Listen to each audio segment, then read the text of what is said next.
In this video, I'll show you 3 math games disguised as magic tricks and demonstrate why they work using induction.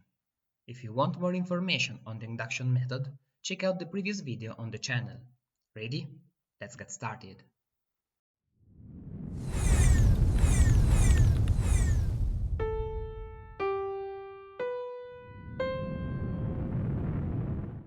For the first game, you'll only need drafts pieces. Ask your friend to freely choose a number of black pieces and a number of white pieces up to a maximum of 8 of each color. Suggest that they don't pick too few, otherwise it will be too easy for you to perform the magic. Once the choice is made, explain the rules. On each turn, there are 3 possible moves. Remove 2 pieces of different colors, which both disappear, or remove 2 black pieces and replace them with a white one, or remove 2 white pieces and replace them with a black one. The game continues until either all pieces are gone or only one remains. There is also a variant I personally like more because it makes the game more unpredictable. Instead of letting your friend choose the moves, pull all the pieces in a bag and draw 2 at random, applying the same rules. This adds an element of chance that makes the surprise at the end even stronger. And this is where the magic comes in. You can make a prediction before your friend starts. After asking if they want to change the number of pieces chosen, take a piece of paper and write down your prediction of the final outcome. Then, let your friend or chance carry the game forward. The surprising thing is that the final result does not depend on the moves made, but only on the initial number of pieces. And there's a very simple method to know it in advance. Just look at the chosen quantities, for example, 8 black pieces and 6 white pieces. Take the difference between the two numbers, always the larger minus the smaller. In this case, 8 minus 6 equal to 2. And here is the magic rule. If the difference is a multiple of 3, like 0, 3 or 6, then no piece will remain at the end. If it is one more than a multiple of 3, 1, 4, 7, a piece of the initially majority color will remain. Finally, if it is one less than a multiple of 3, 2, 5, 8, a piece of the initially minority color will remain. In our example, 8 minus 6 is 2, which is one less than a multiple of 3, so the result will be a single piece of the less present color, that is white. And indeed, no matter which sequence of moves is chosen, a white piece will remain at the end. Why does this work? Limiting the maximum to 8 pieces per color only makes the game faster and practical, but in reality, the trick works with any number of pieces. And this can be rigorously proven using mathematical induction. Let's formalize the problem. Let x be the number of black pieces and y the number of white pieces.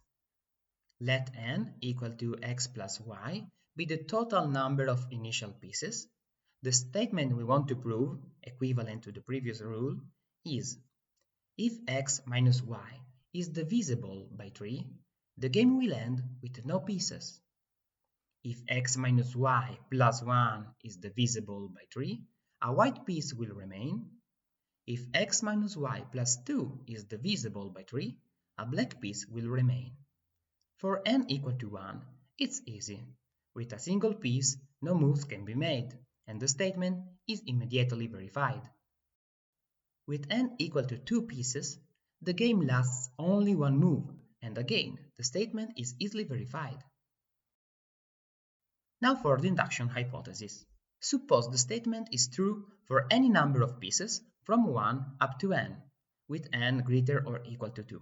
And let's prove it for n plus 1 pieces.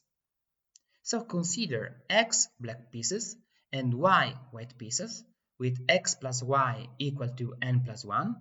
Whatever move is chosen, the total number of pieces decreases by 1 or 2. For example, if we remove 2 pieces of different colors, we'll have x minus 1 black and y minus 1 white. If we remove 2 black pieces and replace them with 1 white, we have x minus 2 black and y plus 1 white. If we remove 2 white pieces for 1 black, we have x plus 1 black and y minus 2 white. At least one of these 3 moves can be made, and in any case, we get a configuration with fewer pieces, so we can apply the induction hypothesis. Here comes a bit of algebra. Notice that adding or subtracting 3 does not change the divisibility of a number by 3, and indeed, if we check all 3 scenarios, we see that they all lead to the same conclusion. If x minus y is divisible by 3, the game ends with no pieces. If x minus y plus 1 is divisible by 3, a white piece remains. If x minus y plus 2 is divisible by 3, a black piece remains, exactly what we wanted to prove. In other words, the key is that all possible moves of the game preserve the remainder of x minus y modulo 3. And it is precisely this invariance that makes the trick foolproof. You could even add other moves as long as they respect this property. For example, you could allow removing 3 pieces of the same color, but I think the original version is simpler and more effective. For the second game, you'll need a deck of cards. Actually, just the hard suit. Shuffle well, then take the first 7 cards and place them face down. Have your friend shuffle the deck again and lay out all the cards in a row on the table. Now launch the challenge. Your friend can only remove cards that are face up. Each time they remove one, they must flip the adjacent cards, if any. For example, if they remove the 10, the adjacent cards are flipped. If they remove the 7, the only remaining adjacent card is flipped. The goal is to remove all the cards, but I assure you, your friend will get stuck and will never succeed. Let them try as many times as they want, no matter the strategy, they won't win. At some point, when they are convinced that the game is impossible, show them how it's done. Repeat the procedure from the beginning. Always choose the leftmost face-up card and win the game. There is obviously a trick. When it's your turn, before laying out the cards, flip the deck, so that there are 7 face-up cards instead of 6. In fact, it can be shown that the game is winnable if and only if the number of face-up cards is odd. Let's see why using strong induction on the number of cards n. Start with the base case. If we have only one card, the game is winnable if and only if the card is face up. In this case, the number of face-up cards is 1, which is odd. If it were face down, we could not remove it. The number of face-up cards would be 0, which is even, and the game would be lost. Now, the induction hypothesis. Suppose that for any sequence of n cards, the game is winnable if and only if the number of face-up cards is odd. Let's prove the same rule for n plus 1 cards. If there are no face-up cards, the game is already lost, consistent with our hypothesis, because 0 is even. Suppose instead there is at least one face-up card. Removing it splits the n plus 1 card sequence into 2 independent subsequences, one to the left and one to the right of the removed card. One could be empty if the removed card was at the end. Now consider 2 cases. If the initial number of face-up cards was even, after removing one it will be odd. This means at least one of the 2 subsequences will have an odd number of face-up cards. You cannot have both even because 2 even numbers sum to an even number. But flipping the adjacent cards adds or subtracts one face-up card. So, one subsequence will end up with an even number of face-up cards. By induction, the subsequence with an even number of face-up cards is not solvable. Therefore, the initial game cannot be won, regardless of which face-up card was removed. If instead the initial number of face-up cards was odd, removing one leaves an even number. But here is a crucial point. We need a winnable strategy. Removing a random face-up card may still cause us to lose. We must ensure both subsequences have an even number of face-up cards. How? For instance, by always choosing the leftmost face-up card. This way, the subsequence to the left has 0 face-up cards, which is even, therefore the subsequence on the right also has an even number. Now, after flipping the adjacent cards, both subsequences will have an odd number of face-up cards. By induction, each is solvable. Therefore, the initial sequence is also solvable. If you are interested in exploring other winner strategies, check out this number file video that covers the same game from a different perspective. We are now ready to move on the third and final game. This third game has a well-known version, which is why I wanted to make significant changes. I can honestly say it's one of my favorite magic math tricks. Let's start with the classic version that amazed me as a child. The magician shows 21 cards and asks the spectator to think of one without saying it aloud. Suppose the chosen card is the Joker. The cards are then dealt into 3 piles, one at a time, and the spectator indicates which pile contains their card. The magician recombines the deck and repeats the procedure a second time. Deals the deck into 3 piles, asks for the pile with the chosen card, and recombines the deck. This is repeated a third and final time. After 3 rounds, the chosen card will inevitably be in the 11th position.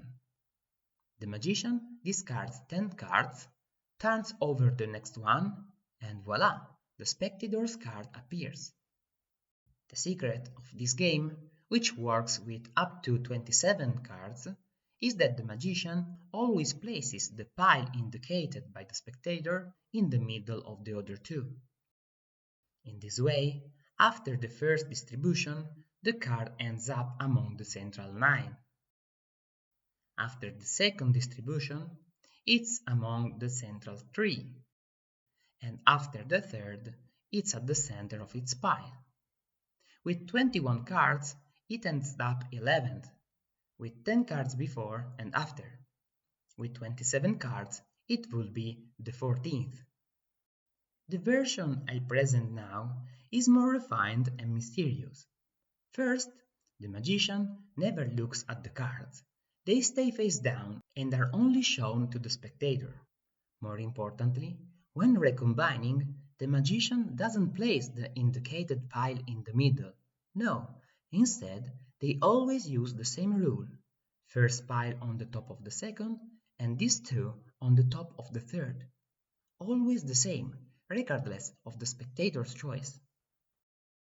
The spectator chose a card, suppose the King of Spades, and the magician divides the deck into 3 piles, showing them only to the spectator.